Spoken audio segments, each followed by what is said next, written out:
now listen up, I gotta tell the child that our friend Dave, he's got a podcast as well. He's digging deep in the world of Formula One, uncovering facts. From Monaco to Silverstone, he knows them all. The fastest laps, the big crashes, he won't let them fall. He's got the stories that'll blow your mind, obscure facts and legends, it's one of a kind. So join the race, buckle up and let it begin. Dave's got the knowledge, he's got the secret within. Tune in to the podcast, let your engine ignite. We're racing facts unleashed, it's gonna be a wild ride.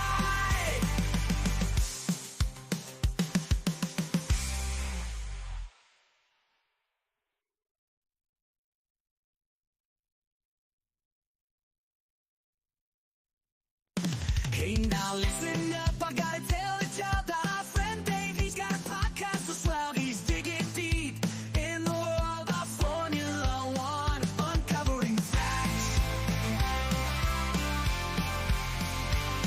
From Monaco to Silverstone, he knows them all.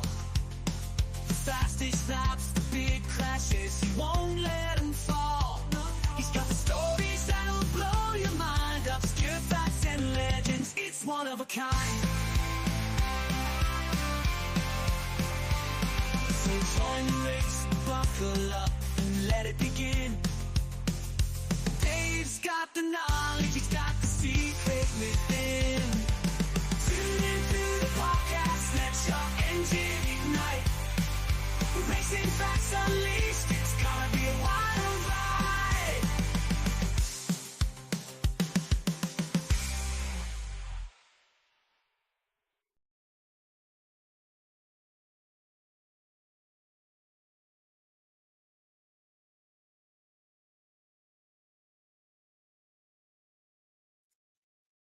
Hello, I think this is working. Hopefully you can all hear me. I was meant to play this as well, but it obviously isn't working. Let's try.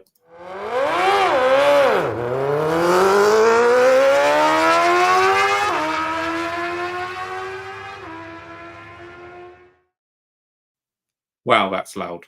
Hello, everybody, and welcome back. The podcast is finally back, the Grid Talk podcast. As you can see, Wajid is back as well. How are you, Wajid? Good. I'm good. It's nice to see you, Dave. It's nice to see you. It has been a while. Just to confirm, we are live on Twitch and Twitter, so there's no editing for me to do. It's even better for me, and I've just got to let everybody know. Kind of, I mean, obviously we were like not live for quite a long time. I think the last time we were live, let me just have a nosy. Last time we were actually live for anything was probably 7 months ago. The Holland preview. I was gonna say it was way before the summer, the summer break for Formula One.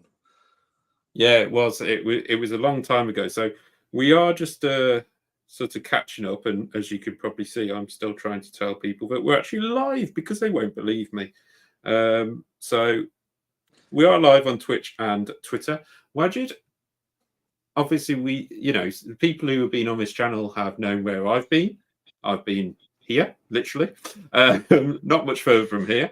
But how have you been over the last sort of 7 months? Yeah, so I'm the complete opposite of Dave.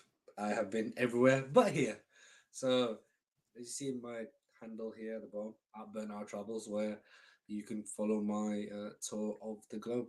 I'm currently on 89 countries of the 193, I believe we have. Aiming for 100 by the end of the year. So just like in last year's podcast, there might be a bunch of podcasts where we'll also play the game of Where's Wajid this week? Oh, well, this time I can confirm he is in Britain. I think. I am. I'm in my grandmother's house. Maybe we should get your grandmother. Anyway, obviously we have missed a load, and I know you're going to turn around to us and say, well, what do you think about Lewis Hamilton going to Ferrari? Yes, you called that, Wajid. We've got the short. It's fine. I took the mick out of you.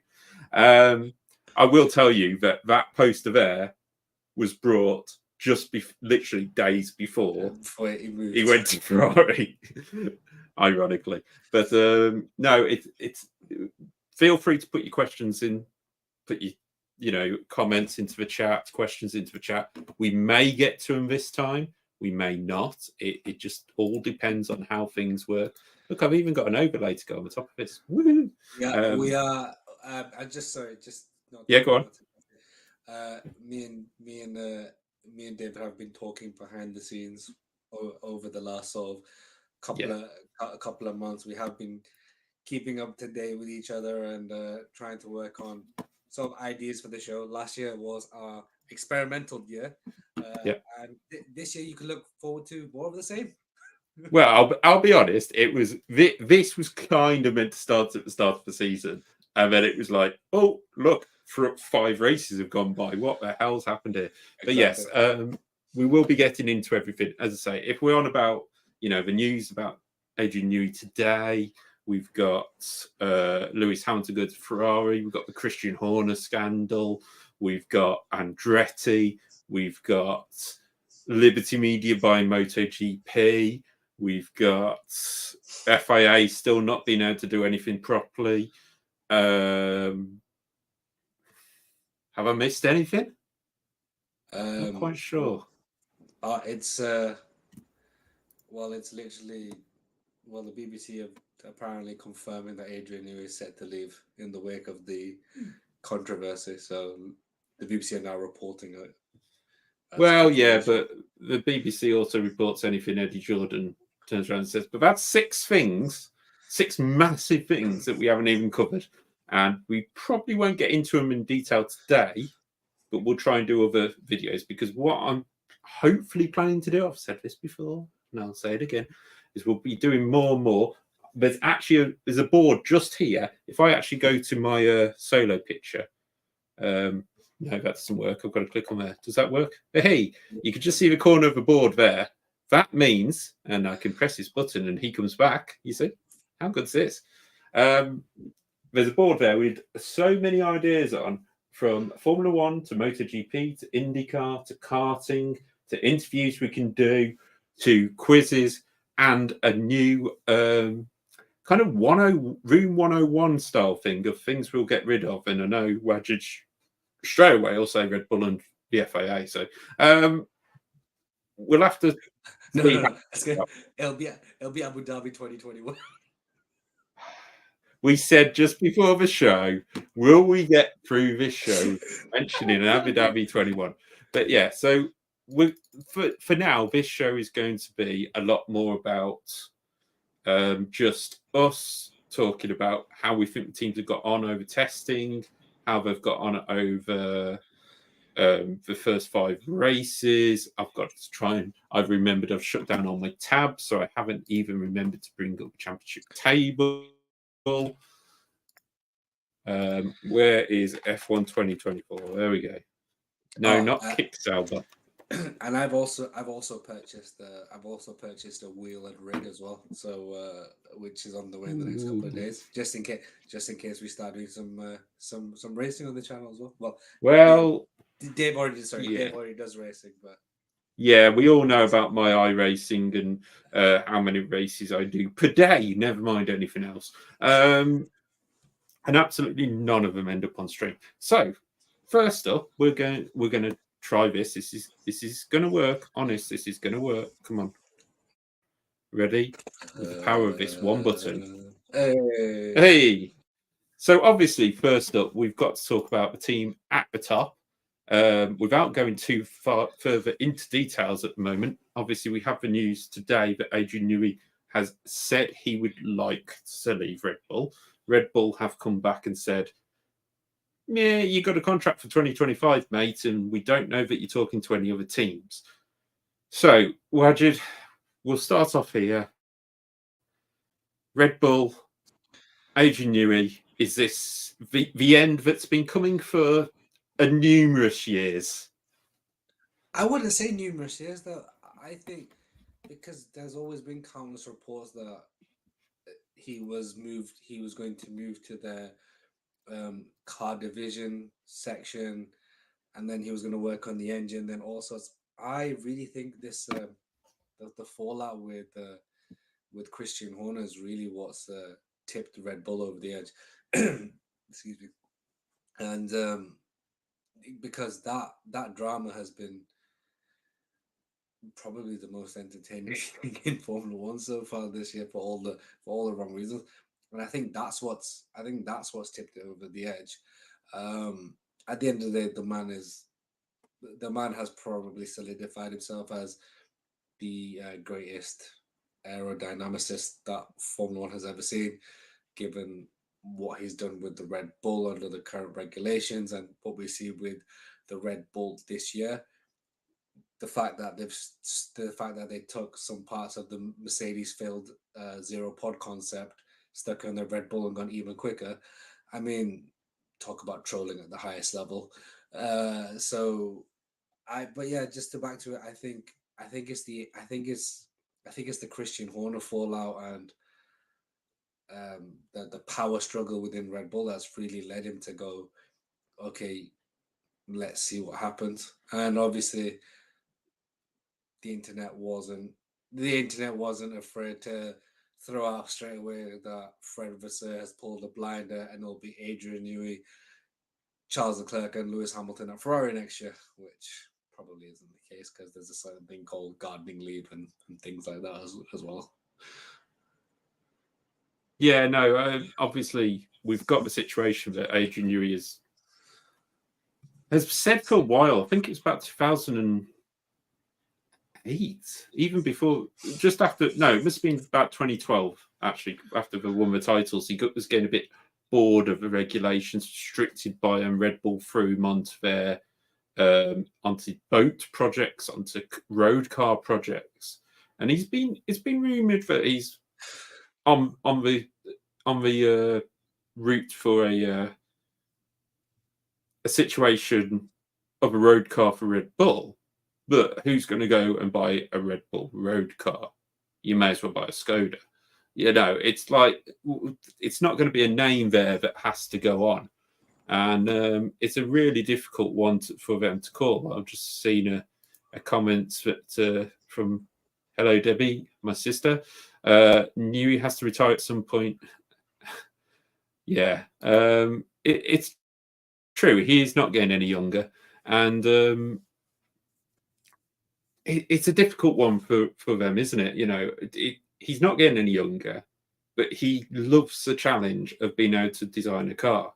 Now, we may get onto it later on when we get to Aston Martin. We know an offer was thrown that direction, and we know Red Bull were courting Alonso. Now, if Red Bull are courting Alonso with the quickest car in Formula One, and then he doesn't go there and he stays at Aston, does this mean that actually Newey liked the idea of going to Aston Martin and Alonso knows about it? Well, Aston Martin can offer something Red Bull can't, working in actual cars. Yeah. Actual Yeah. road cars that people recognize for their beauty and have a brand. As you say, who the hell wants to drive the Red Bull one? Yeah. The Red Bull Infinity or something like that. So I mean that's a massive selling point if he no longer wants to be in Formula One. He's already got those links to Honda. As we know, Honda are the engine supplier to Aston Martin from 2026 and beyond. So there's already that link there. Alonso seems very happy and chirpy at Aston Martin, even though they don't have the car that they had last year. So maybe I just don't know how much freedom Lawrence Stroll would give Adrian Newey, I'm afraid, because he likes being front and center with all the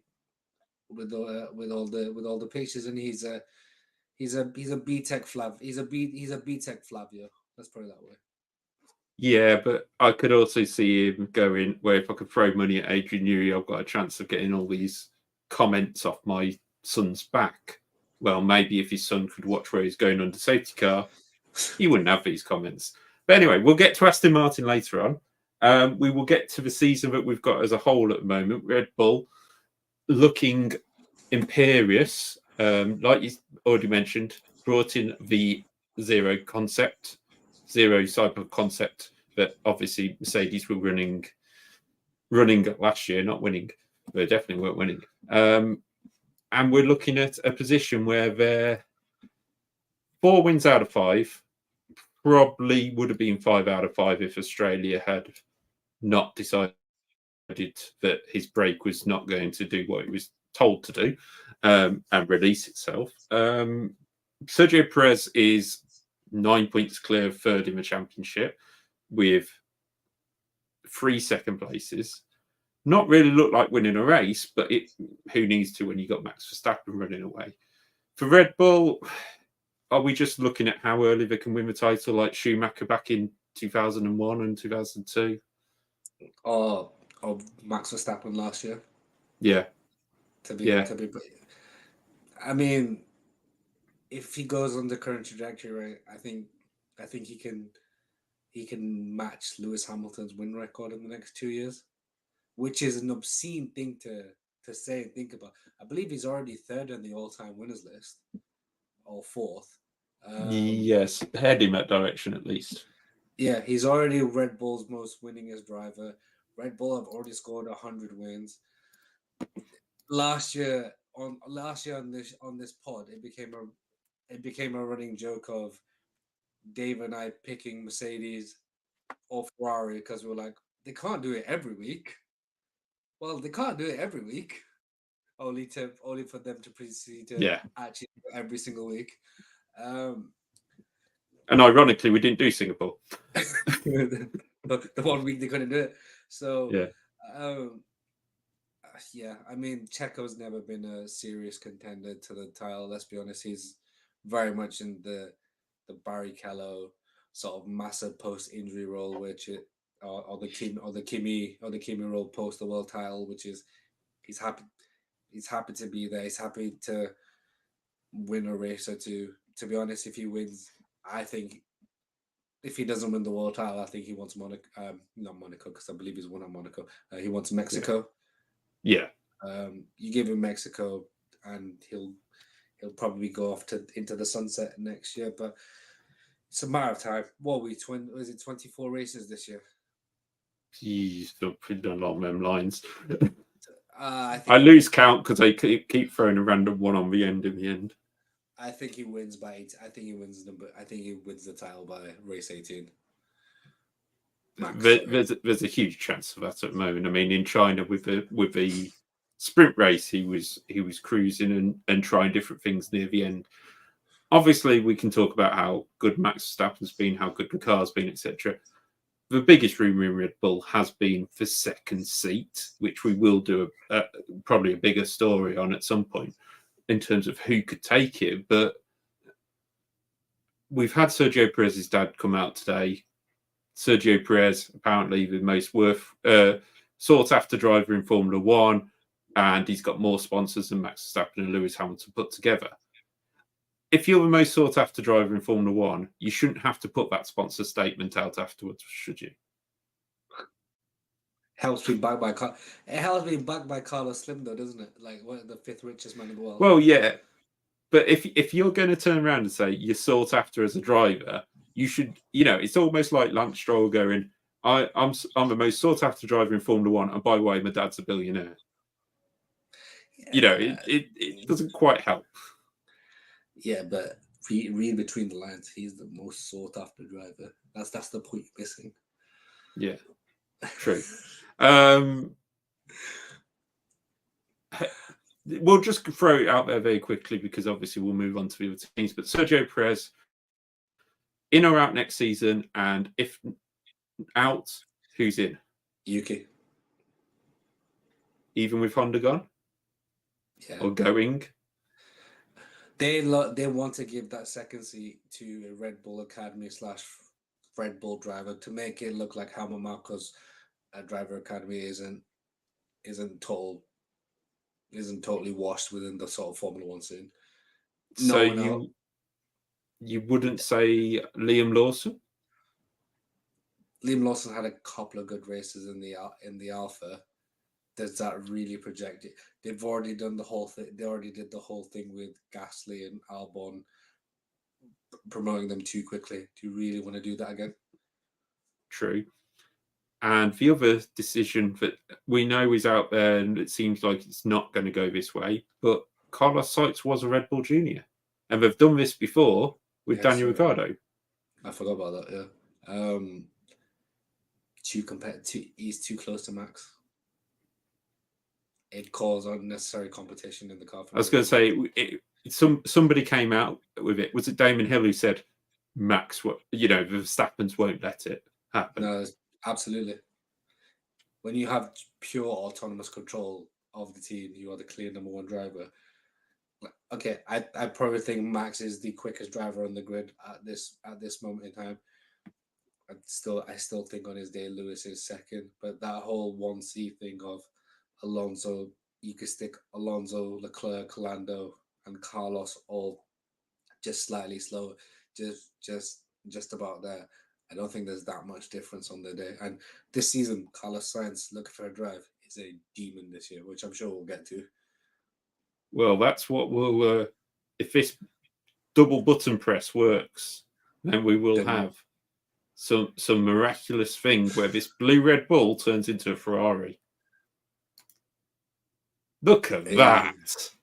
How good is? I mean, I'm gone. That's it. I've done my job.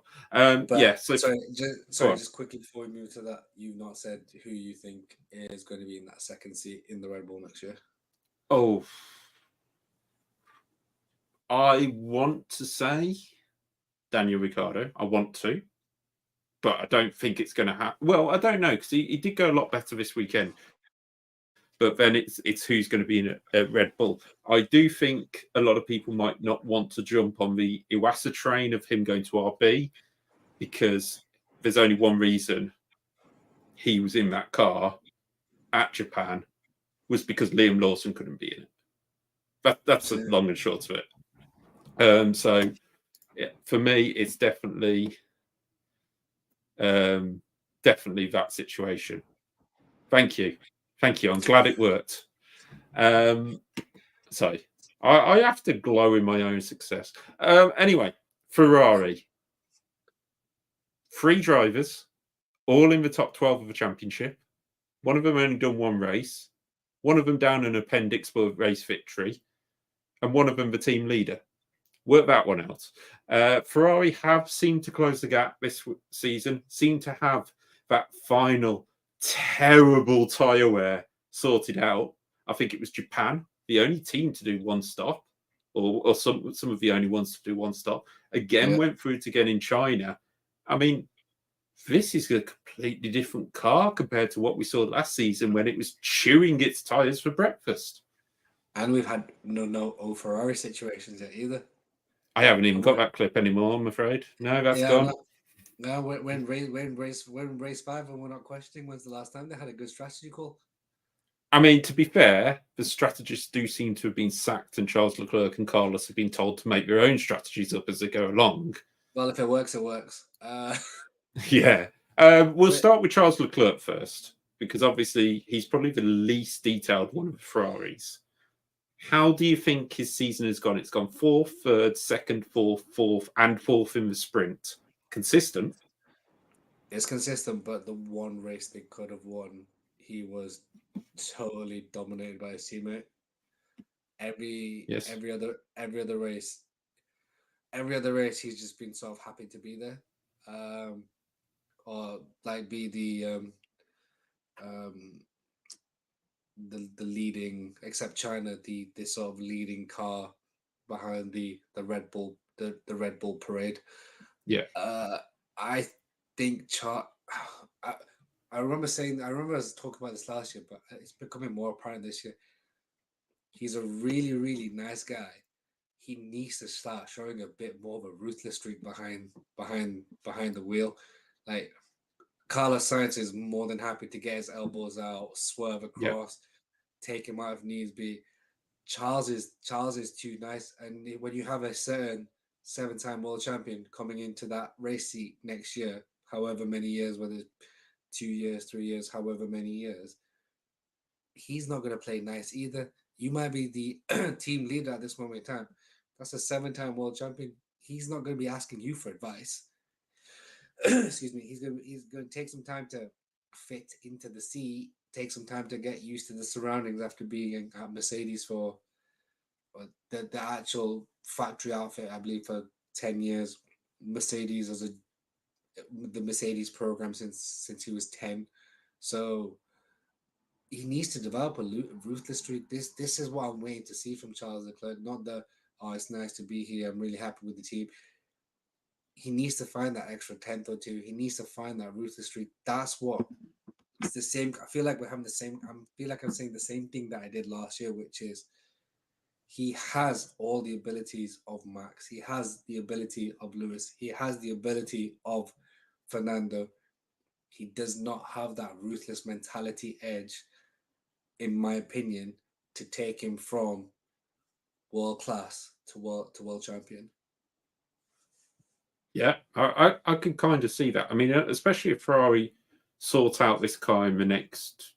I mean, obviously it's pretty sorted, but it seems like they've lost a little bit of pace to sort the tyre wear out, and that has worked. But they're in a position that now they're still only fighting Sergio for second in the championship, like Lewis was last year.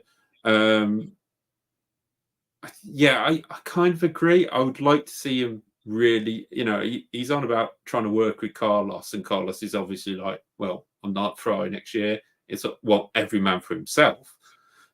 But it does feel like, I mean, we've got to remember, Carlos Sainz has done one less race and he's only 7 points behind Charles in the championship. So while he followed him home in China, he has beaten him in every other race he's competed in. China was the first one. So maybe this is where Charles sort of goes, okay, well, Carlos shouldn't be sticking it to me. I can try and do it. He's still one of the quickest qualifiers in Formula One. No doubt about it. He's still one of the best drivers in Formula One. Just like you say, needs that ruthless streak. But at the moment, he's third in the World Championship. He's got a couple of fastest laps. He's had a consistent start to the season, not out the top four. It's not the end of the world in terms of a start to the season compared to what Ferrari have had before. But Absolutely. like I say, need that ruthless. Absolutely. But going back to not last year's world championship, but the year before, not the 2022 the 2022 world title, when it was Max versus Charles, did you have the same frenetic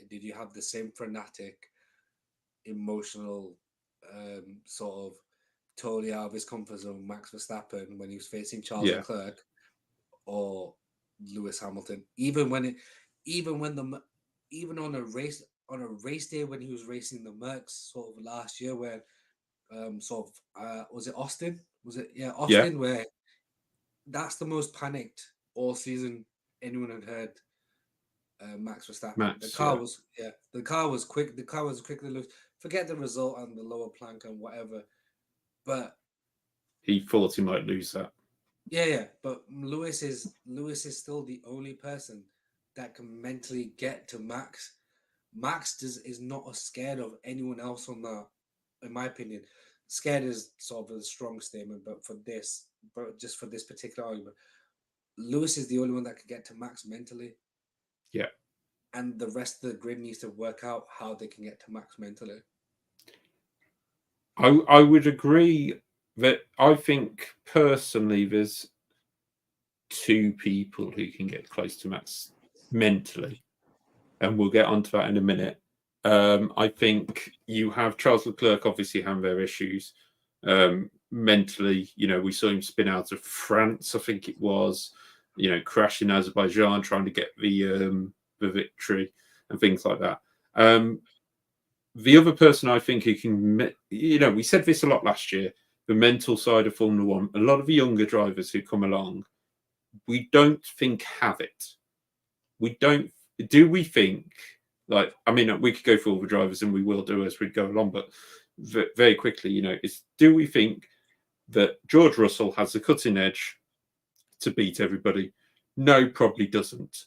It's a difficult one because he's so focused on racing Lewis Hamilton. If he leads a team, and just very quickly for those on Twitch, thank you, Henry, for coming into the chat with a raid of 8 viewers. So welcome everybody to the F1 podcast, and also hi to Jimmy and Jensen who have joined in. But going back to the drivers who can mentally do it, I do think Carlos Sainz can mentally get to Max Verstappen. We have already seen it in terms of when we're at Toro Rosso or AlphaTauri or Visa Cash App or Knickerbocker Glory, whatever they care to call it. They can change the name all they like, it's the same team. In terms of a position where if they went head to head, they'd get into Max's head, Carlos Sainz would. The problem is Max got into Carlos's head first by getting that seat, and then Sainz decided he was going to try and find other ways to get to the top. If he had hung out, he probably would have stayed as Max's teammate. Probably, but it's not. It's still worked out for him, hasn't he? He's now a race winner. He's driven in the red, and he's stamping his authority. He's stamping his authority at the moment, and everyone is giving Carlos Sainz the same treatment they gave Checo Perez in the 2021 season. Why is no one racing to get this man's signature? It's not a case. Everyone is saying this man should not be off the grid, and I think Carlos is in a much stronger position now than he would have been if he'd stayed in the Red Bull Academy. Yeah, no, I can understand that. I do think he might have been, who knows if he'd gone to Red Bull and teamed up with Max, whether that would have happened. But then would Daniel Ricciardo have left so easily? It's all ifs and buts and maybes, and maybe that could be a series we do, if buts and maybes in Formula One. But Carlos this season, epic. I think China was his quietest race. Even with a bursting appendix in Saudi, he was like quickest. He was one of the quickest drivers.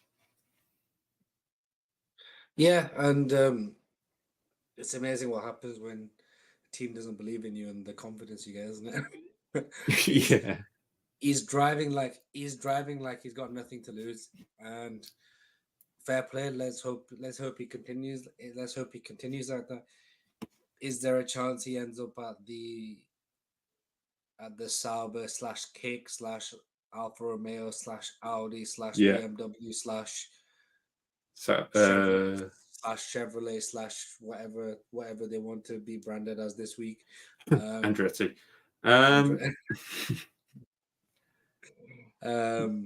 So yeah, I think that, to be honest, I think the idea of an Audi factory team where he may have to suffer for 1 year but ends up in a factory team in 2026 is probably not a bad look for him. I don't think it's a bad look. It obviously works with Carlos Sainz having his connections in the world of Audi, with Rally Raid, Dakar, etc. Do I think that it's the best move for his career? No, I don't. Audi have threatened to come into Formula One since probably about 1999. The VW Group, Audi, Bentley, Skoda, whatever they want to call it, they've been waiting around for. And I will just say this, just to save somebody some money. Tom, thank you, but TTS won't work while we're on this program. So you will be very confused by that, Wajid, but text to speak will not work. So, Tom, you may as well save your bits for another day. In terms of Sainz going to Audi, I kind of see it as a Alonso going to Aston Martin move, or a Ricciardo going to Renault move. It's kind of like, yes, I get why you might want to do it, but Audi have been planning to be in F1 for 24 years. You say I've got that a feeling their plans are still going to be the same as they were in 1999, and they want to build a V10. I wish there was still V10s. We'll try that appeal later.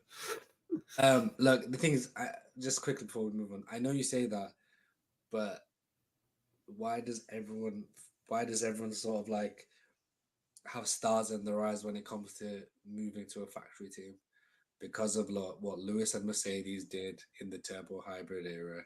It That's is. that's why, and that's why that movie is always going to be romanticized to every single driver, which is I could be at the team that comes in with new regulations, with a clean slate, and I could be the one in a dominant car for the next 5, 6, 7 years, however long the next regulation changes. But how much are we going to sit there and go, how many teams in Formula One have ever built their own car, their own engine, their own package, and been successful? There's only one, and he's already in that team. You know, it's kind of like Audi. If you're a fan of the World Endurance Championship, which we will do another piece on Le Mans when it gets that far,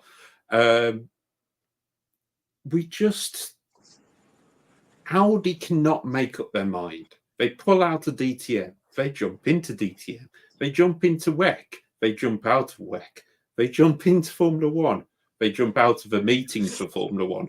They've never actually jumped into Formula One. They just go into a meeting, make all the rules, and then leave. I pray that Audi are going to do this correctly. But I've always got, even though they say, yeah, we're going to take 100% of the team, we're going to do this, and we're going to do that, I still don't believe until I see him on that start line in an Audi colour scheme. Absolutely, absolutely, no, absolutely. I totally agree. But the movie has been fantasized by sort of Lewis and the Mercs, and that's where it comes out. That's where it comes down to. I know you say which team has done it, but there's always that. But winning six. Well, forget the 8 constructor titles. Winning 6 world titles, legitimate world titles, should have been 7. Um, is what all these drivers think of in their finite careers. Most of these guys aren't going to go to the same age as Lewis and Fernando, because a lot of these younger drivers don't have the same drive and passion that Lewis and Fernando do. They love all the outside bits that Lewis has with the music and the fashion, but they don't have the same mental strength and commitment to keeping shaping the sport. They'll talk about how amazing Lewis is, but they don't have the results to back it up. But like that's skipping way up, but Well, way down here. it's not, because it's a very good segue to the final Ferrari driver of the season. Obviously, in Saudi, Carlos Sainz had his appendix removed, which seemed to make him very lightweight. But Oliver Behrman suddenly jumped in. No, not even free practice 1 or 2, straight into free practice 3, qualified 12th, 11th or 12th, 11th, sorry, and come home in 7th, ahead of Lewis Hamilton, ahead of Lando Norris. The lead Brit, actually. No, sorry, George Russell just about beat him, but all the Brits were in a line there. Do you think, I mean, obviously we go to the Kimi Antonelli story, but in a bit. But do you think this performance by Behrman is actually not only going to push him into Formula One, which looked like was going to happen anyway, but it's going to push Kimi in sooner than maybe Kimi would even like? You can't judge you can't judge one guy's performance based off how another rookie does. I think it helped. It's a track that kind of suited the Ferrari's characteristics, medium to high speeds. It was it was physically demanding, but not the most sort of physically demanding track. I think let's just take it as he's put himself fully in the shop window for a drive next year, more than likely at Haas, because that's the Ferrari feeder team. And I don't think Kimi Antonelli should be going straight into the car we're going to be speaking about next. Well, we say that, but there's other rumours going around at this moment in time. But anyway, the next we'll speak about, obviously, and if I press this button again, we should have magic. There we go. Look at that. I'm so impressed with myself. Mercedes. We've decided we're not going to have a zero concept. So what we're going to have is a zero pace car. Mercedes and zero downforce too. You missed that bit out. I mean, they've gone backwards. That's as simple as we can say. We keep hearing Lewis is having choice. You know, James Allison. I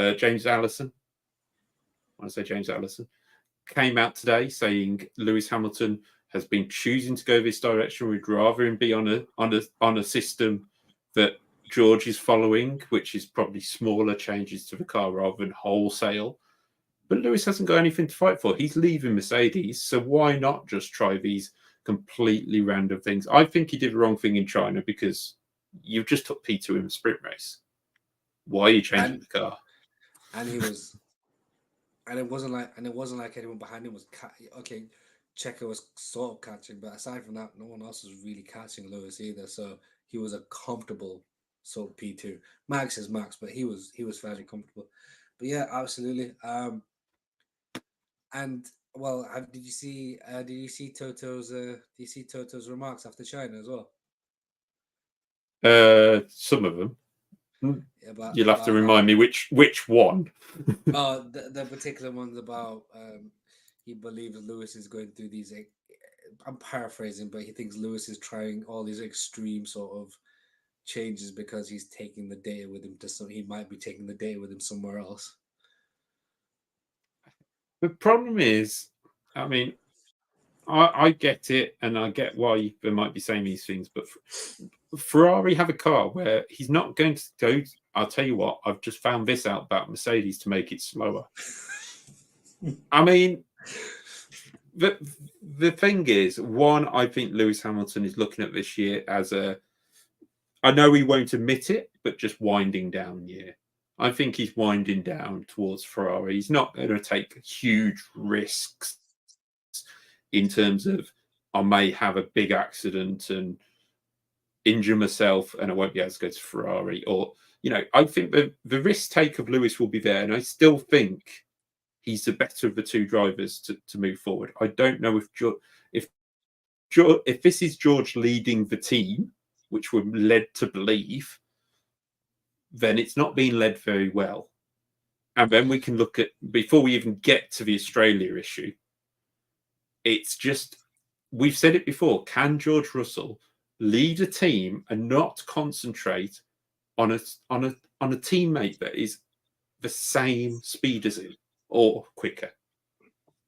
You know, you've got to think beforehand he's always had Latifi and Kubica. I mean, it's raising questions about the hype about his potential world title credentials, because I think Lando's now a better driver than him. Charles Leclerc is definitely a better driver than him. Carlos is a better driver than him. He's not in that same bracket. And to be honest, I think Albon's doing a better job in the Williams than Russell's currently doing in the Merc. So I'd put them on par with each other at this moment in time. And George is, like you said, before we get to Australia, Singapore last year, where at that final round of pit stops, Lewis was by far and away the quicker driver. And what did he do in the final lap? He totally binned it. And then the social media thing about him crying and Lewis going over, and like it was just bizarre. It was just really, really bizarre. I mean, we go on to Australia. Obviously, that's the only race where both Mercedes haven't finished in the points. So when we say Mercedes are a lot slower than they should be, yes, they are. And yes, they are still fourth quickest team on the grid, possibly just ahead of Aston Martin, I'd say, because obviously we see the performances of, say, Lance Stroll if he had really quick, if that car was really quick, he would be getting up there as well. So we've got to take into effect that it is still the fourth quickest car. It's not slow as such, but George Russell, soft tyres, miles quicker than Fernando Alonso. I'm going to ask, because obviously we didn't cover this, but what's your take on this Fernando Alonso penalty brake test situation involving George Russell? And was the penalty right? Was George a mistake, etc., etc.?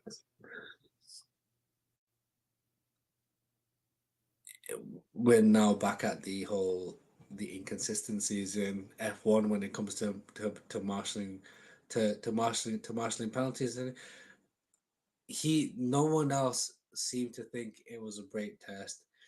Everyone seemed to think he just broke earlier than he normally did, and George Russell has totally misjudged it. He could have made a dive. Yeah, I understand that high speed reaction, whatever. I don't know. They just whenever there's an instant with George Russell, there always just seems to be an excuse marred by it. It's always someone else's fault. It's always something else that happened. It's always an outside occurrence. It's always, excuse me, wasn't left enough room, or the curb got in the way, or there was a flying squirrel, and when there was the flying squirrel that he used as his brake reference for 57 laps moved in the 58th lap and stuff. There always just seems to be something. And like if Mercedes are being led, as so we're told, by George Russell, how can you be led by it shows Mercedes erratic behavior when they're being led by an erratically emotional driver. Yeah. I don't think George is not a number one, and I'm gonna call it right here.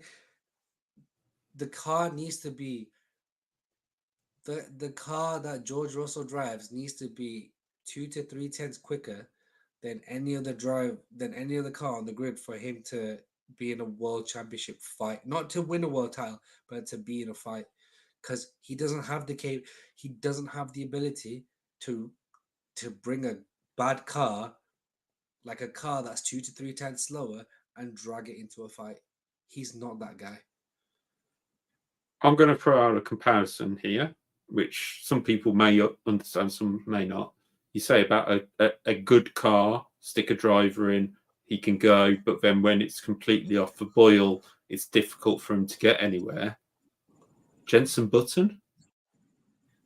Are we looking at a similar kind of driver? I would still say Jenson's got more. I would say Jenson Button's a better driver out of the two, but it's a kind of similarity. At least Jenson could read.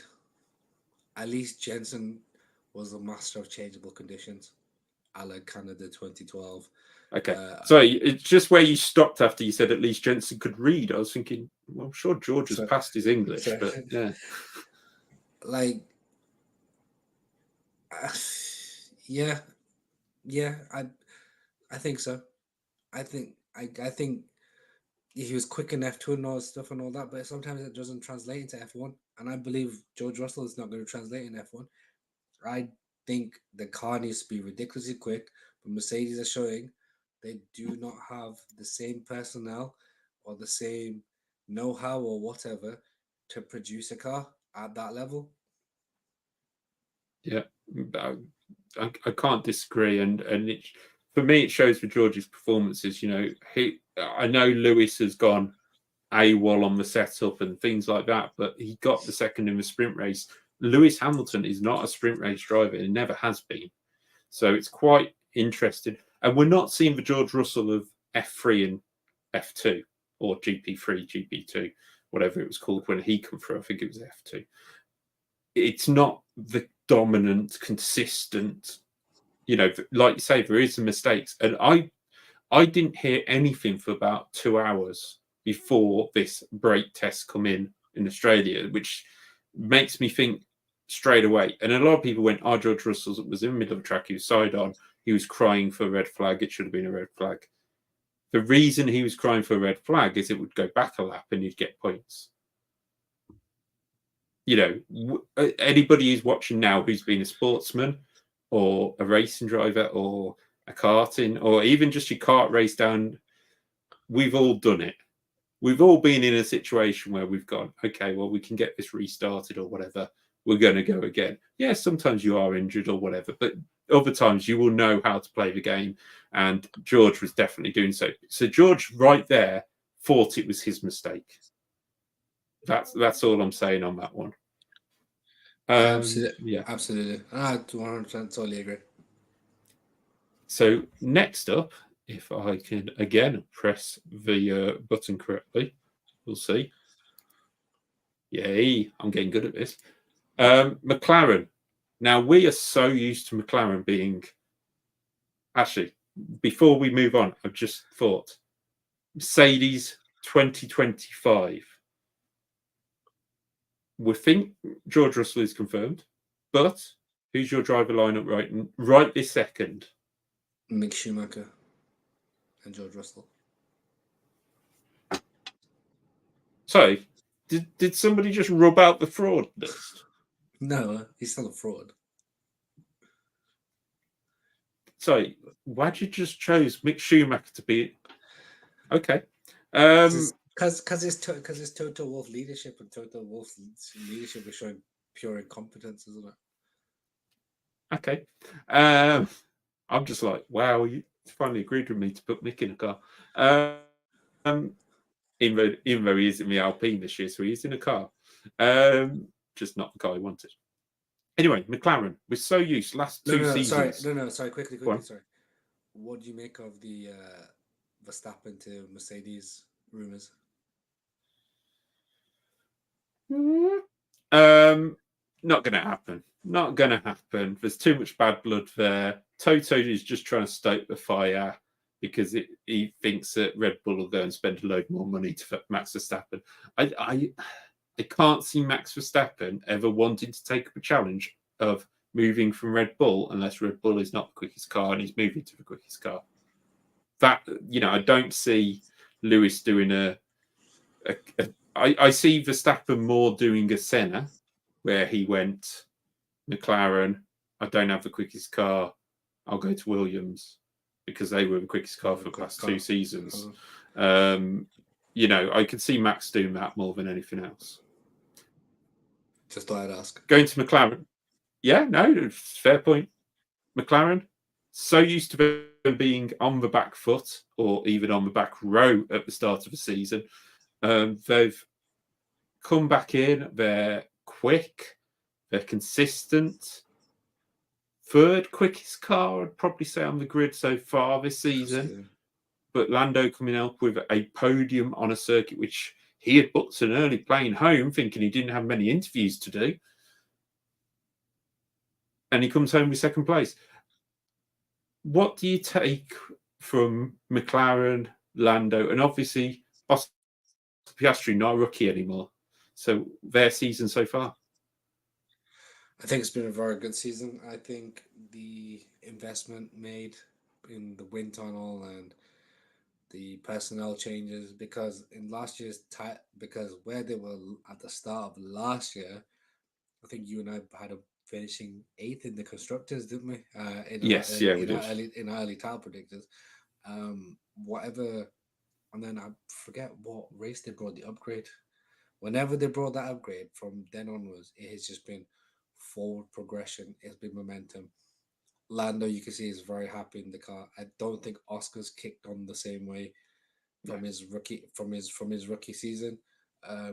Totally wasn't at fault for his partially broken diffuser in China, but you can sort of see now that Lando's going, I'm number one. This is my team, and I think it's going to be between Ferrari and the McLarens as who is the second best team this season. It's last season when it was, we don't know if it's the Ferrari or the Merc who were challenging for that second/third place. I think that's what the Merc and the Ferraris are going to be until the sort of the European season, which I believe it's Miami next week, and then we're in Barcelona. Yeah, we've got Miami next week, so that's another one to tick off the list in America. Yeah, I think Lando's been solid this season. China came into a bit of an element. Oscar got the better of Lando in Australia, and he was quite quick at Saudi. I'll give you that. But then his other positions have been around eighth place, which is not exactly what we've been expecting from Oscar Piastri. We really wanted him to kick on, and I think he really, we've got Miami, Imola, Monaco, Canada, then Spain, which is a weird way of putting it around for all of us because we were so used to Monaco and Spain being together. But Absolutely. I honestly just think that Oscar really needs to kick on, and by Britain, be consistently fighting for that. If Lando's fighting for podium, he needs to be fighting for podium. I just think I don't think in China, even with the diffused as it was, he was going to get ahead of, say, George or Fernando or anything like that. So I've always had this concern about Piastri. He has really good one lap pace, but his tyre wear was really bad last season. We mentioned that many a times where Lando's controlled it better over a race, and I just think Oscar Piastri's in such a similar situation still this season. Absolutely, absolutely. I don't want it to be the whole second season syndrome after a great rookie season, but he needs to kick on. Otherwise, are we talking about another driver who won an F2 title and then came into F1 and couldn't produce the same way they did in F2? I know it's early days. I know we're only 5 races in the season, but like yeah, I totally agree with what you're saying. He needs to kick on from Miami onwards for the rest of the season.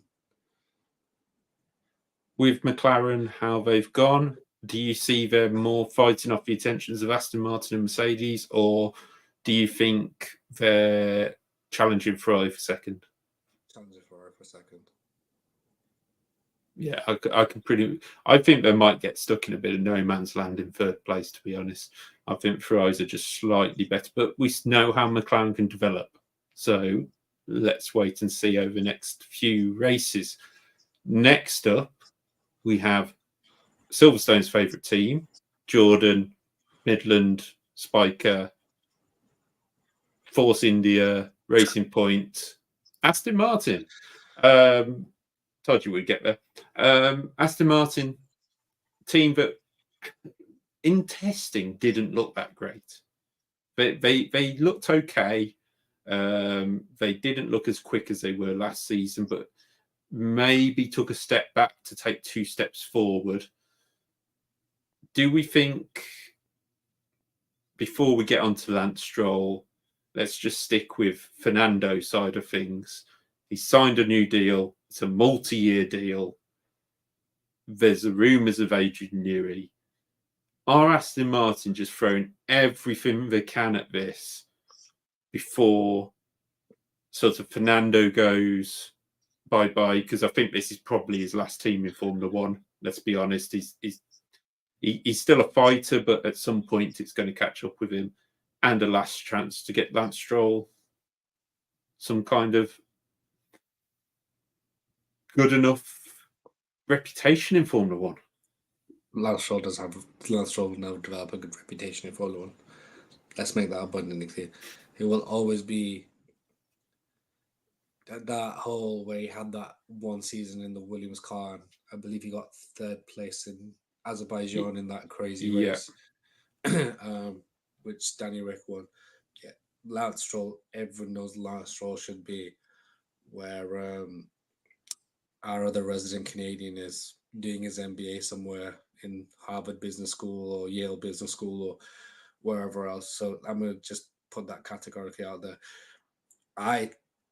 I'm with you. I think Fernando knows something about that team and about that situation that no one else seems to.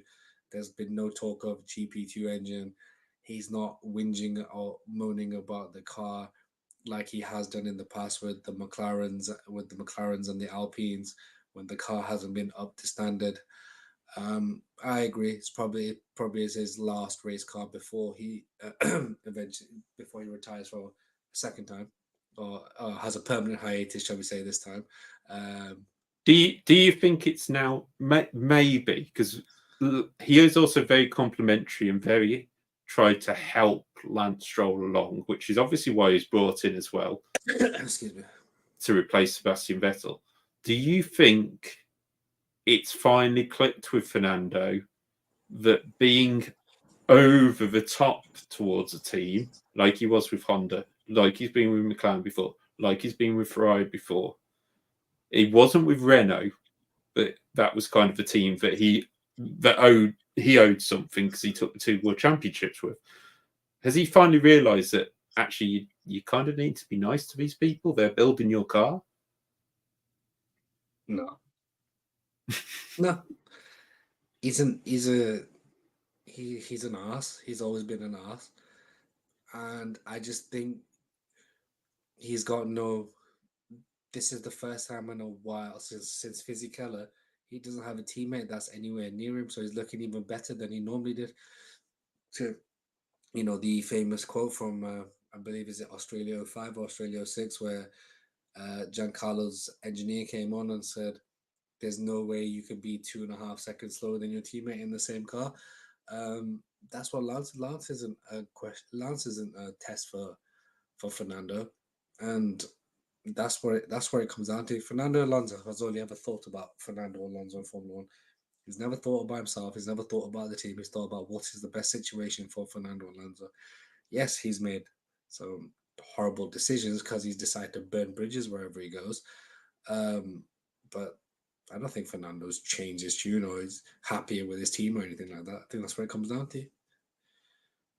And we'll throw out there, obviously, we've mentioned his name. His dad's the boss, Lance Stroll. He's got a 10th and a 6th so far this season. Well, Fernando has been at times sniffing towards a podium. What the strategy calls in the last two races have been for Fernando, I will never understand in a million years. Absolutely. Soft tyres with 30 laps to go. I think we know they're not going to make it. But Lance Stroll sort of got a 10th, got a 6th. We still haven't seen that Lance Stroll from Bahrain with the broken wrists, where we thought he's turned a corner. We really saw a performance where he kept up with Fernando that weekend. He performed with 2 broken wrists. Does he need to go on more bike rides? I mean, it's true, isn't it? We've seen it with Lance. We've seen it with Carlos Sainz to a point. He had the appendix out. He come back. The adrenaline's running. He wins the race. With Lance, we saw that, but then he doesn't get back to that level. I mean, you mentioned before Baku. We think back to Turkey when he took pole position, and the only reason he probably didn't win that race is because he did a second stop. Yeah, when probably. you didn't need to. And I can kind of understand why Racing Point wanted to do that second stop and all of that. But Perez didn't. And look what he did. He looked at podium that day. So with Lance Stroll, he's on 9 points. He's only 10 points off Lewis Hamilton right now, which is probably the target for Aston Martin to try and get Lance up there. At what point do Aston Martin say enough is enough? When Lawrence Stroll sells the team. Do you think that there's a chance that obviously Adrian Newey is could be coming across? If Adrian Newey comes across, they want to revive the Valkyrie project with the WEC, the World Endurance Championship Le Mans car. Get Adrian Newey working on both because Red Bull have already admitted second half of the season, Adrian Newey does nothing. He signs off for the rest of the season pretty much. He goes around learning stuff, but he doesn't actually develop anything to do with the car. So are we looking at maybe Aston Martin looking, right, let's build a really good wet car. Let's stick Lance Stroll in the wet car. And let's abandon, as soon as that wet car is ready, let's sell Formula 1 2. No, because the goal and the prestige, in my opinion, the order goes the F in single seater racing is the F1 title, then then the IndyCar title, then WEC, and even then with WEC, the only thing most casuals will ever care about is Le Mans. No one really sits and watches the entire endurance championship unless you're a massive fan of the endurance style. He's not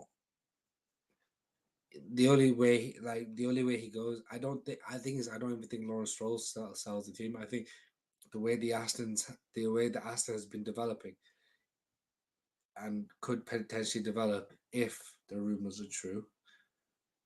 Why would you, when you've thrown that much money in, why would you sell the team when you can now you potentially have a title winning car for your son to get his ass kicked in instead?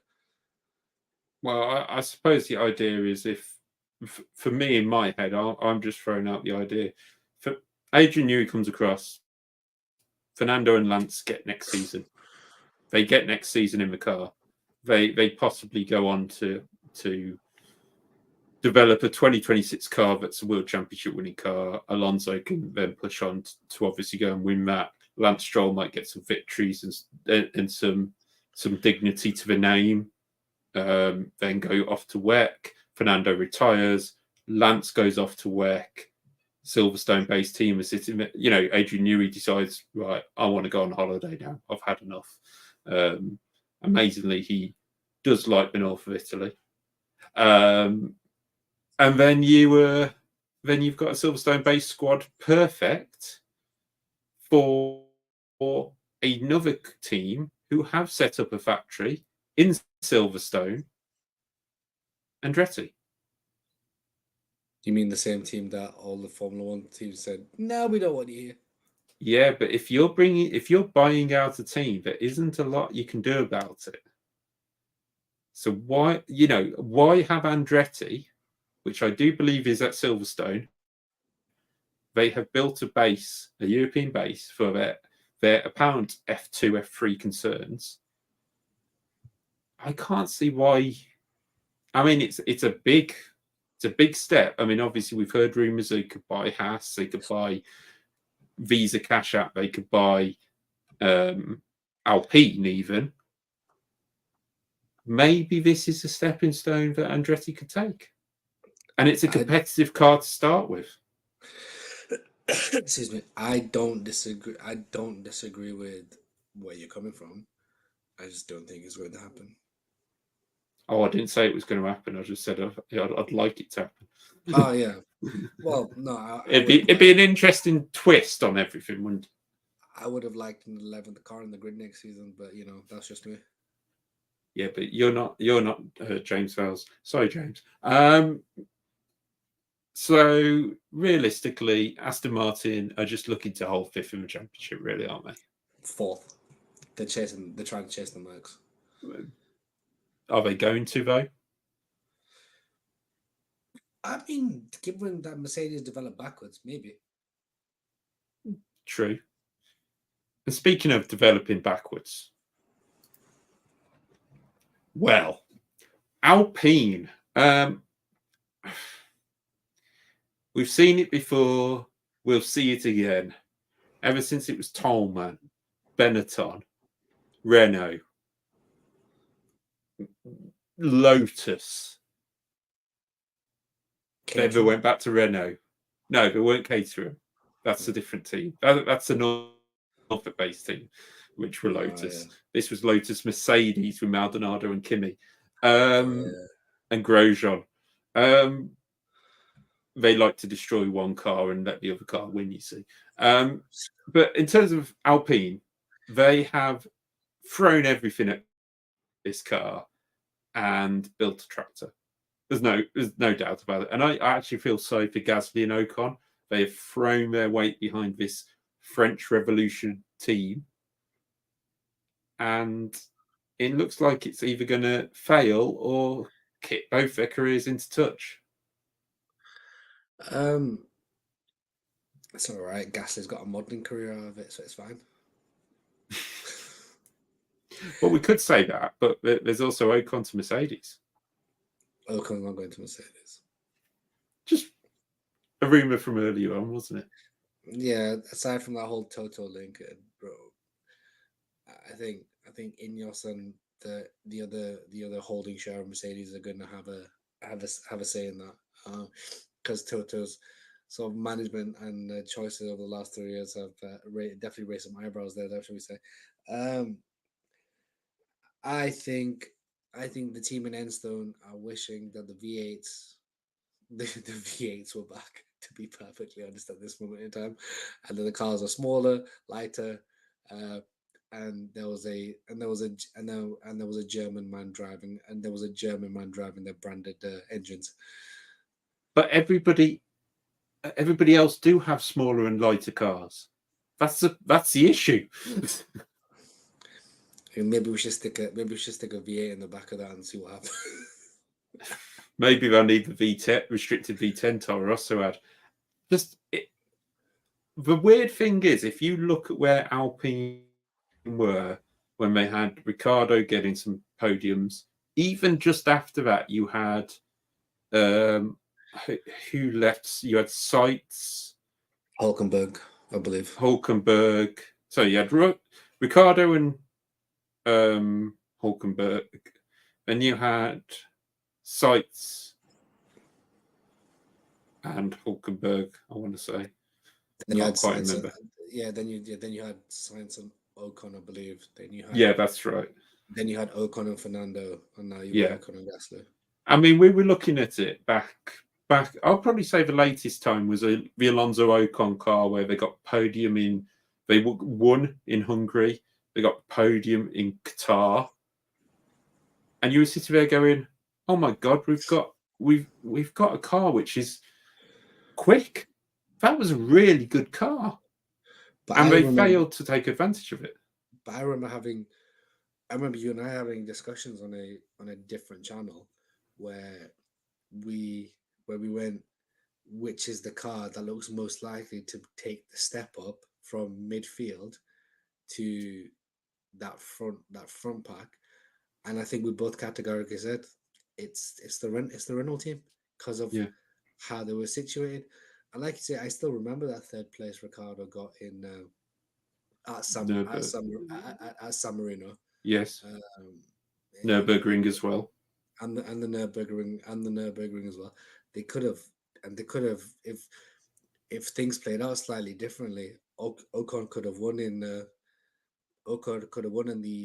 outside incarnation of Bahrain, which which Checo won. So I mean that's where they were at that point.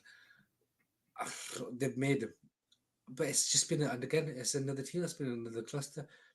Safnauer fired. Someone out, the head engineer fired. Two more from the design team fired. Brought in a bunch of celebrities who've all got small partial investments in the team to bring money in, or go with that whole marketing hype with the likes of Tyreek Hill and Anthony Joshua. What's the fella that owns Rory McIlroy. Sorry, Rory McIlroy and yeah, like I said, I forgot his name. He plays Daredevil, not Daredevil. He plays Deadpool. Sorry, with Wrexham, Ryan Reynolds. Ryan Reynolds. Thank you.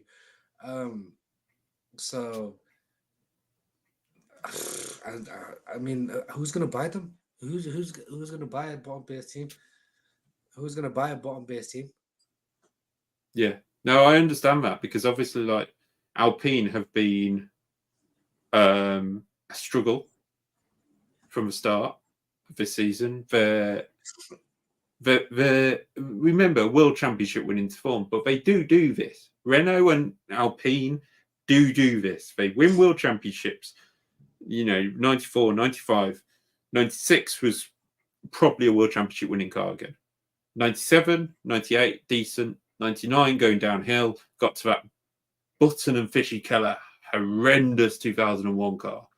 Then they started building back up, won a couple more World Championships, then fell back down again when they pulled out.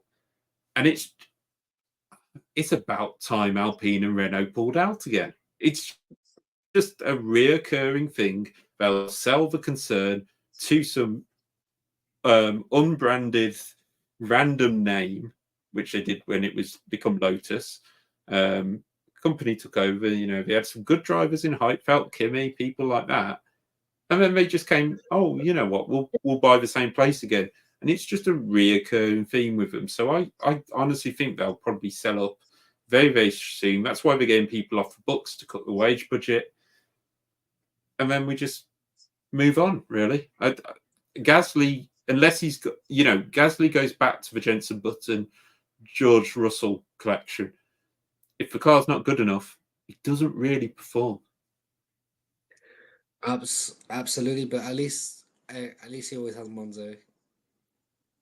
Yeah, And yeah, and Ocon always has Hungary. yeah. I think with in terms of that, I think Gasly possibly switched off after that.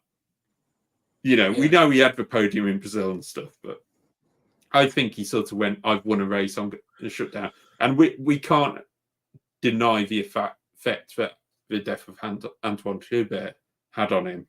And I still think, we said it before, he's scared at times. Well, he is. He's always the first one, unfortunately, on the radio when the weather gets bad. Red flag, red flag, red flag. I'm with you 100%. I just don't think he's mentally there at that level in the sport. Yeah, cool. He got destroyed at Red Bull and whatever else, but I just don't think he's. I just don't think he's there anymore. And to be honest, Yeah. I don't think. I think Ocon's career is. I think Alpine's killed Ocon's career as well. Well, it's sort of got to an end of an end. I can't see him moving back forward now, so it's probably just as it is. Next up, we're getting through a little bit quicker now. And ironically, I had to give him a picture in a pit box because that's where they've spent most of the time this season.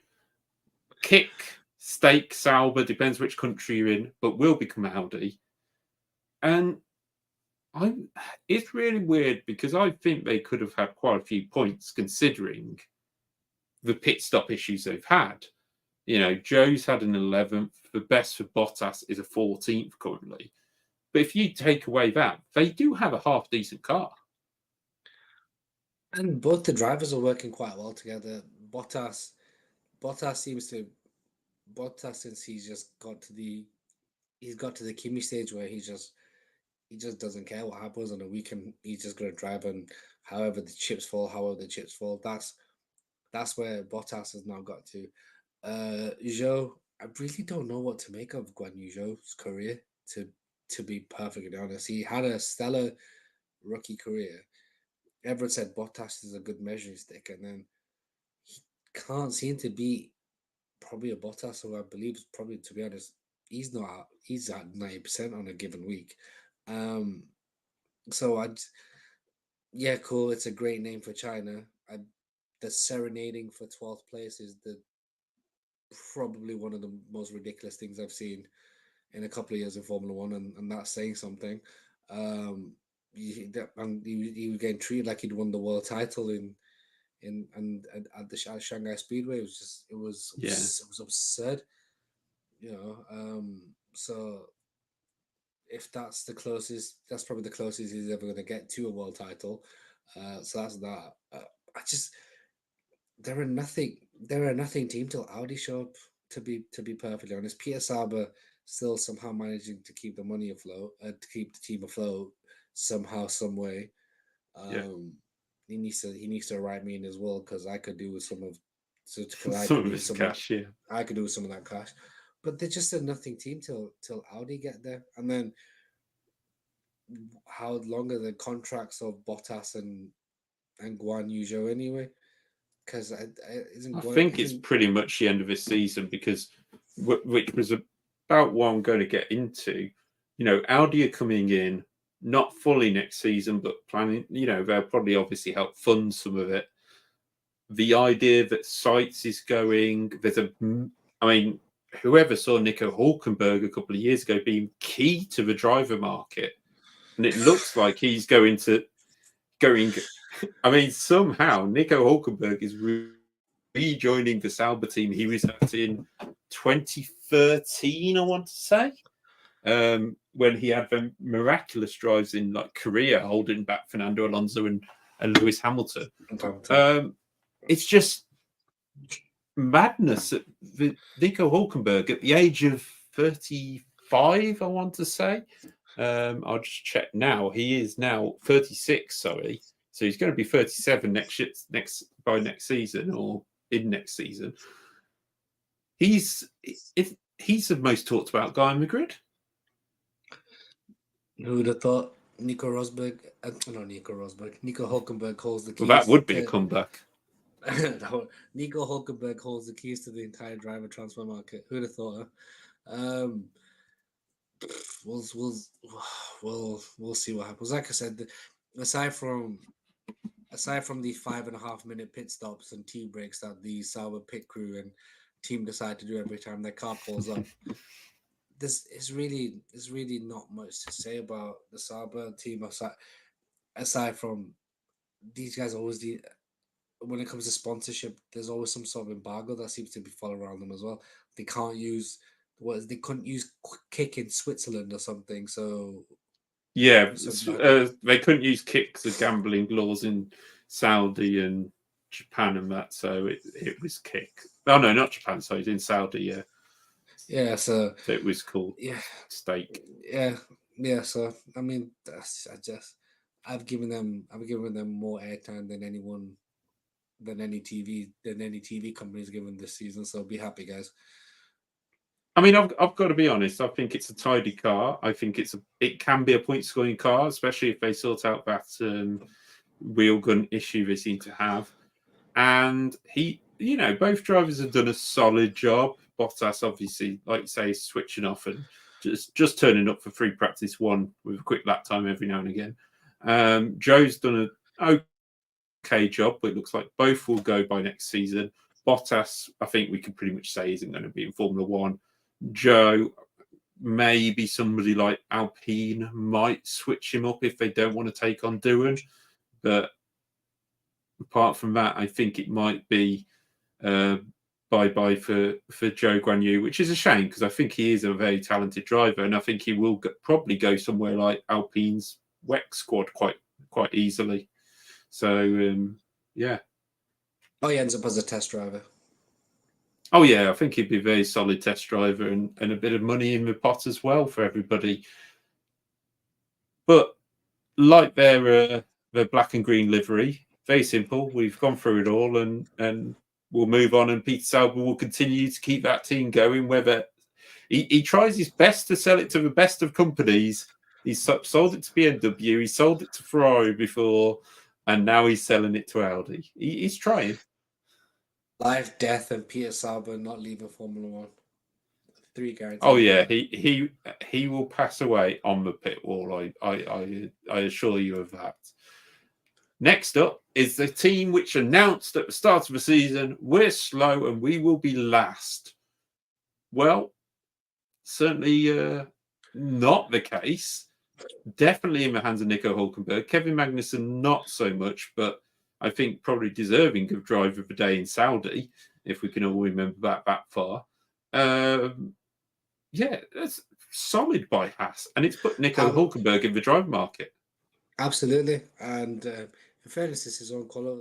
As much as I seem to have got Mick Schumacher right, I was massively wrong on Nico Hulkenberg. So my apologies, Mr. Hulkenberg. Yeah. Qualifying, he just seems to get the best out of the car every single time. He can't help that everyone around him is like 3 seconds quicker and decide to overtake him in 2 laps and he's back where he is. He can't do anything about that, but they always seem to be there on the fringes, ready to pick up their scraps further up, and they're always there for an 8th, a 9th, a 10th. And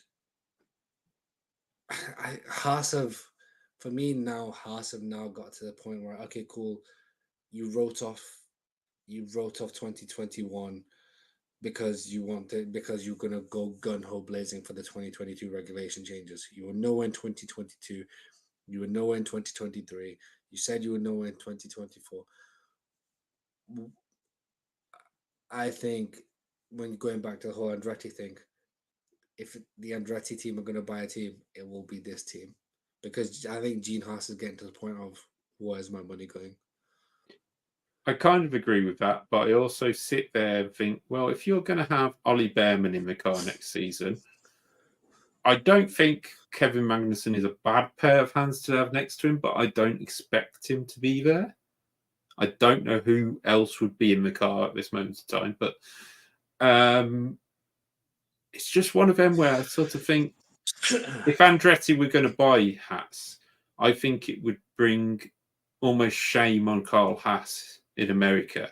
And we all know, Brush, you know, how you show things in America is big. You've got to, you don't want to be seen taken over by your next biggest name in American motorsport. It's like Chip Ganassi walking in and taking over him. Yeah, no, I totally agree with you, but they've been here nearly what, 10 years now? Yeah. Maybe a bit over. What have they got to show for it? Personally, I'd say this is probably one of the first times that I've seen Haas develop their own car to a stage where you go, yes, it's fine. They've took over it. They're okay. And they can actually go, right, from last season where we munched our tyres, we weren't quick, etc. We've actually made progress without buying 60 million things from Ferrari. So I think Haas are probably going to give it a couple more years at least. But who will be in the car next year? I really don't know. Nico Hulkenberg looks like he's going to be replaced by Ollie Behrman, whatever happens. Whether that means Behrman will get some Grand Prix near the end of the season, possibly. Who knows? But yeah, just even less so than Sauber. Haas, a little bit surprising this season, but you still don't see them creeping into the top 8, top 9, top few teams and maybe nicking that podium or something like that. That's not happening. No, it would be one hell of a race. Yeah, Kevin Magnussen, been a team player, I think we can say so far this season. I mean, that's his best he could put.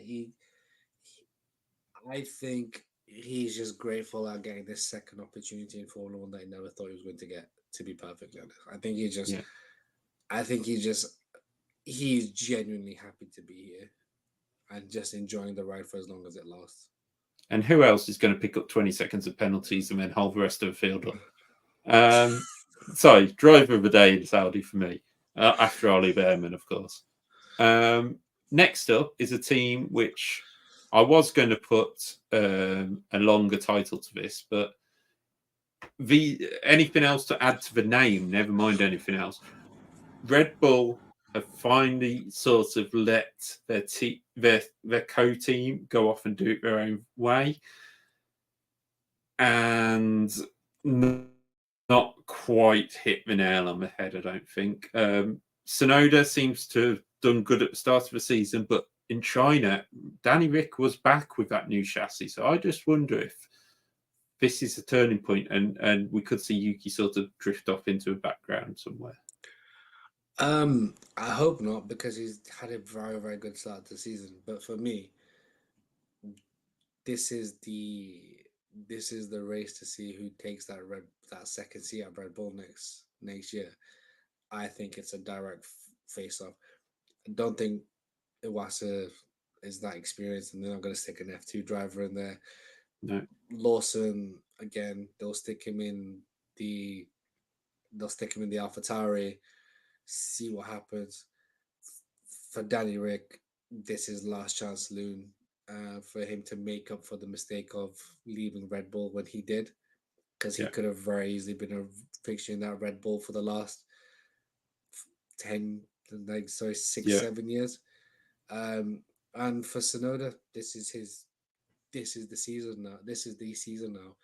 You're team leader. You've been a fixture, I believe, there for 4 years. You've had a very good start. People have known you as quick but erratic. This is the season now to prove that you belong. I have you on the same list as Mick Schumacher. Let's see what happens. Yeah. For me, I think Yuki had a good start to the season. Obviously, Daniel Ricciardo's been trying to fight it back. I think if you've got to stick somebody in that car at Red Bull, you stick Daniel Ricciardo in it out of M2 because you risk Yuki getting some positions that Sergio Perez was and not letting Max through and letting it all blow up. Whereas Daniel and Sergio, just glad to be in Formula One kind of thing. I'm not saying Daniel wouldn't fight for the title if he was there, and I'm sure he would. But what I mean is he would be, if he was in a position where he had to help Max, he's not going to be thinking twice about it because he's just glad to be back in a race-winning car. And also the relationship's totally different, isn't it? Like, yeah, like I think Max has said on a number of occasions that him and Daniel are very, very good friends. Danny Rick is always on Max's private jet after flights and stuff. They normally fly together to the races and things like that. So their relationship totally different.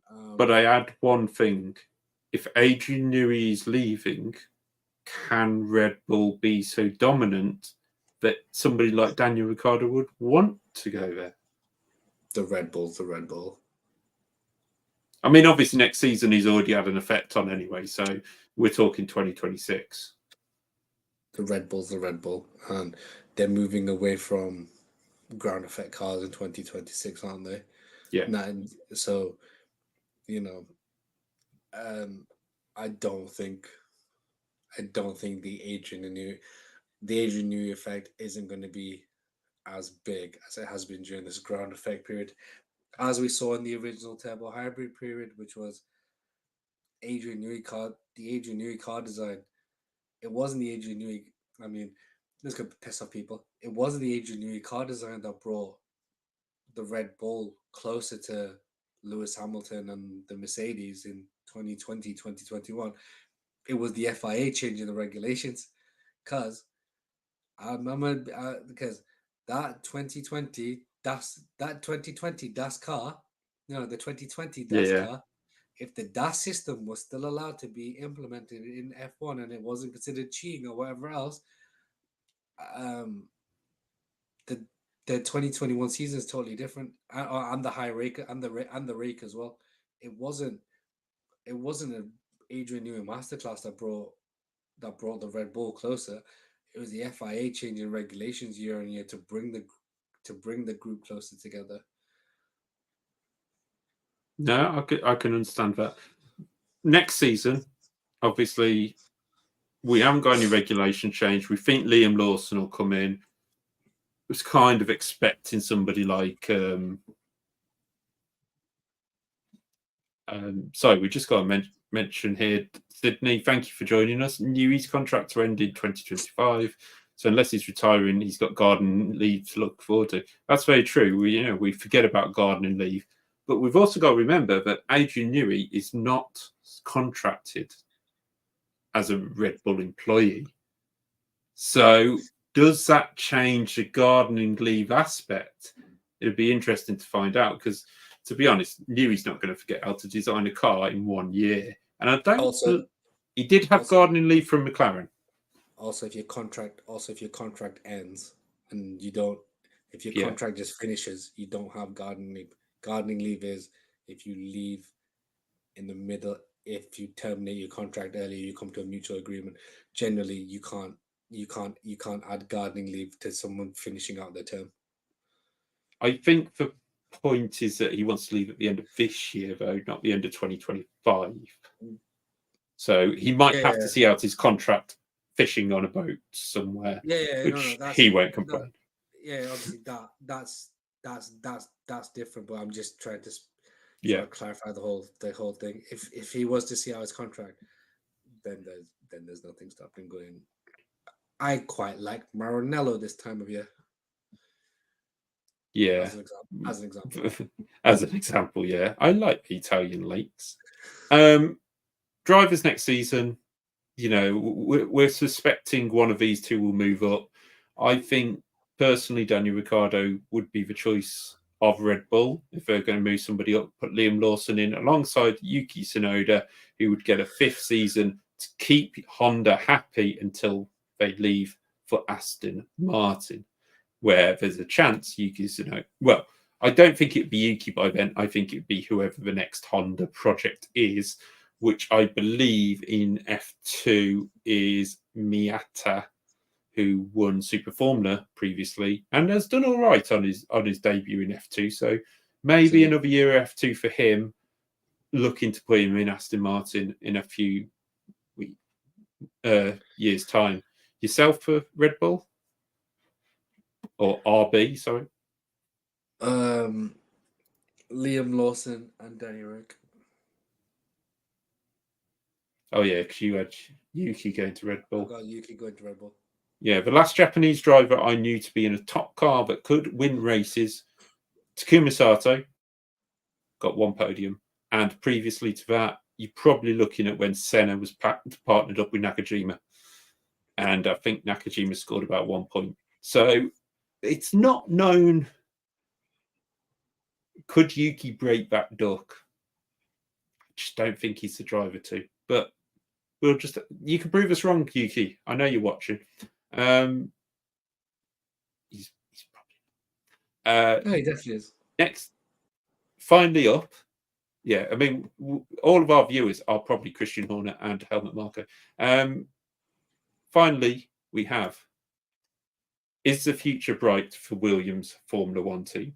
Now, Williams obviously went through big changes, brought in James Vowles, brought in a few different people, in the background. And I know that's been a huge change inside Williams. I do have a couple of people I know who work for Williams. And the truth behind why they haven't got the first chassis, which a little embarrassing, but I can understand it. Can you believe that yourself, Wajid? Can you believe that Williams were able to be even as competitive as they were, especially through a hybrid era, off an Excel spreadsheet? No, so it's a long way to go from the 1996 title winning car, the 2002 2003 years of Montoya and Ralph Schumacher. We still got a long way to go, but fair play to James Vowles. Like, James Vowles has always been highly rated in the community, and you can see what his leadership as team principal is doing. You can also, in my opinion, you can also see the hole it's left at Mercedes. Excuse me, like, when you lose brilliant minds and good people and they go somewhere else, it takes a lot to change. It takes a lot to change those people. What do I see for the future of Williams? I really don't know. It's obviously it's a historic team. It's a team I'd love to see back up there. This season they're just happy to be here. And can we stop with the Logan Sargent experiment, please? When your own team, when your teammate crashes, when your teammate destroys the chassis, and your team turn around and say to you, "Yeah, listen, give him the car. You don't mind racing this weekend, top man. Thank you very much." You should know where your stance is and how highly they rate you. I mean, I have, even through last season, I said, give Sargent time. He's got pace. We know he's got pace. We can see it. It's mistakes that are coming in for Logan, but there's a huge issue. I have got to say, going back to the way Williams work and that, it is a huge change to go. But I want to know, you've had Maldonado and Stroll in that team, and you've still been able to find parts around factory off an Excel spreadsheet. Bravo! You must have had somebody must have just had a job of find parts, because those two must have broken enough parts between them. But it's got to be, with the Sargent thing, there's big rumours that Kimi Antonelli will be in that car from Imola, which gives Sargent just one race in Miami. I can't see that myself. I don't think Antonelli's hit the ground running in F2 enough to warrant that. What's your thoughts on that? I also think with 3 races in the United States this year, I think Williams don't want that publicity of kicking off the only American driver when we've still got to go to the States another 45 times this season. Um, yeah, we're not only going to Kota and Las Vegas, we're also going to Indy. We're going to Rochester. We might be going to Laguna Seca at the same time too. I would love to see a race round Dover. But yeah, they'll give him till the end. They'll give him till the end of the season. Has he got closer to Albon this season? Yes. Is it enough in Formula One terms? No. No, and I think Williams have took a step back in pace to make sure that they're more competitive around other circuits, because obviously they're very quick in a straight line before, they're not so now. I agree. I don't think it's right to lose Sargent this quickly. I think, yes, okay, he's had a 14th, a 17th, a 17th, a 20th, and a withdrawal. So it's not been the best of, but then obviously it's going to knock your confidence doing what they did in Australia. Do I think Sargent can pick up pace and challenge Albon? I don't think he can challenge it. I think he can take it off the back row, shall we say. But it's going to be really difficult for him to recover a Formula One career from here. Obviously, rumours of Antonelli, Mercedes testing him out for next season, maybe nearer the end of the season. I mean, yes, okay, we've got Las Vegas. Maybe that could be Sargent's last race, and then Qatar and Abu Dhabi would be Antonelli. But then Antonelli might be in the F2 title fight at that stage. So who knows? Personally, Albon will do better leaving there. Yeah, absolutely. But where he fits in, the only place is that gap at Mercedes. If Mercedes want to turn around and go, right, we don't fully trust George Russell, we're going to have a joint fight out to who partners Antonelli and Matt Mercedes in 2026. But that would then mean Toto and Mercedes admitting that their program is also a failure. I think they've had to admit that things were a failure over the last 2 years. I don't think they've admitted anything works. Yeah, but you imagine you being the first program, and yet, granted, the driver you produce is Lewis Hamilton, but who have they produced since? Before Lewis Hamilton, Mercedes did produce a driver called Michael Schumacher. They also produced Heinz Alfredson. Did they have a driver academy? Yeah, because they went off to do Le Mans in the Mercedes. Yeah, of course. But no, they do produce quick drivers. But I mean, you know, it's just like Antonelli. It's far too early. In terms of George Russell, we haven't seen the George Russell who dominates like we did previously. So, do I think George Russell is going to be leading this team towards the World Championship? I don't. We're not talking about Williams. If you've just tuned in and all of a sudden you're thinking George Russell's joined Williams again, I do think Albon fitting in there could work quite well. But has he got that roof? I think he has that ruthless streak more than some of the others do. So Excuse me. I think Albon could end up somewhere, but it's hard to see where he would fit in if he's not going to go to Audi and try and lead that. He's not going to go back to Red Bull. You're going to have to just leave him at Williams, I'm afraid, which is a shame for Albon because I think his performances deserve better. Yeah, absolutely. But I think for him, 2026 is. I think for him, 2026 is where he eyes up the big last chance career move. To be honest. Well, that could be wherever our man Adrian Newey is. Indeed. But after all of that, we finally got through the first 5 races of the season. It took a bit longer than we expected, but we had a lot to talk about. And obviously, we will fire in some other points throughout the season. If there's something you want to see, let us know, because we are going to do more. I'm going to keep telling myself that. And I've got a nice big whiteboard. I told you it earlier. I won't give all the ideas away on here, but thank you, Wajid, for joining us. Welcome back. Thanks for having me back. Thank you. It's nice to be back. It's nice to So let's just get Escape United. Manchester United. Yeah, you're still ahead of us.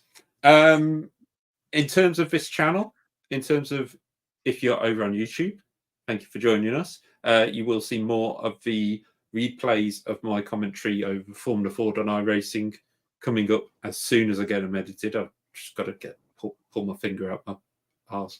And in terms of Twitch, join us Monday nights for that live. We are a lot of races ahead of the YouTube uploads. And hopefully we'll be doing more and more of these. Maybe not always with Wajid if he's working or whatever. It won't always be Formula One. We've got Le Mans. We've got IndyCar. We might even have go-karting. I don't know. I've got to speak to people. There's names on this list which I don't want to show you, but there's names on this list which would be to do with karting, but they're very, very busy. Let's put it this way: the European karting scene is 34 weeks long this season. But Wajid, as did you say, thank you for joining us. Yeah, thank you for having me. And hopefully you will want to return, maybe not after an almost 2-hour stream. We'll try and cut it down next time. But That's back if to you're this is shorter than normal. True. Very true.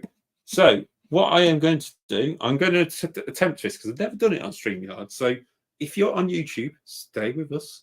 We won't disappear just yet. If we're on Twitch, stay with us. We won't disappear just yet because I'm going to set up a raid and see if that works. I don't know if it will. Wajid's like, what the fuck's a raid?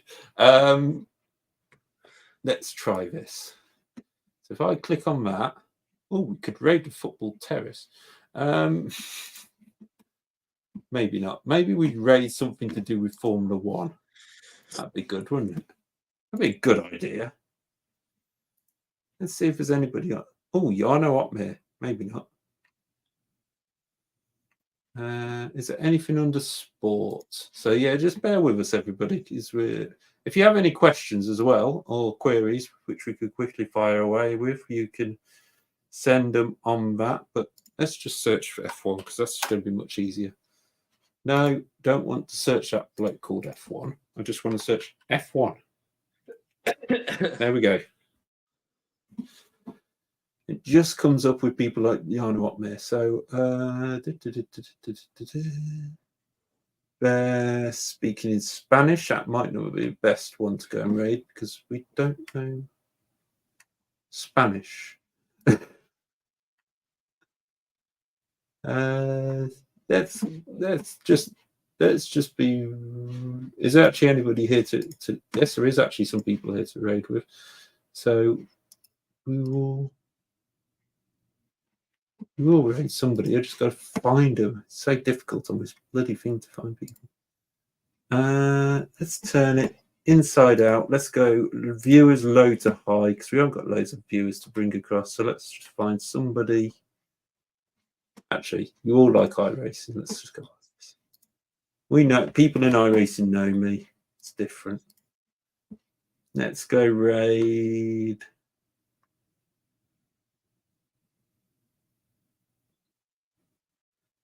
Shall we raid Punji? I know you're like, who the hell's Punji? Yeah, let's go raid Punji. Sorry? I'm like that with everyone. Don't worry about it. So let's go raid Punju, who is actually racing over on Formula One on iRacing at the moment, which is strange for him because he's normally Formula One. Thank you for being here. On Twitch, you will automatically just fire across at some point. On YouTube, I'm afraid when this ends, this ends. That's how YouTube works. But please hit that like and subscribe button on YouTube. It does help us out. On Twitch, watch the VOD again, or go to YouTube and watch it. Follow. And if you want to sub or whatever, feel free to. Somehow we've lost a follower tonight. Here's a surprise. Anyway, funny bots. We will see you very shortly for another stream. Whether we will work out what it's going to be, whether we're going to do review shows, preview shows. It will just be what time we've got for now. But for now, sorry. So pretty much, yeah. Yeah. So for now, thank you everybody for being here, and I hope you've enjoyed the show. And if you've got any comments, feel free to tweet me abuse or Instagram me abuse, or head any abuse, any good comments to that one. Any bad comments go to that one. There you go. No, that was my finger. That was, yeah. So yeah, Okay. thank you everybody, and see you all very soon. Good night.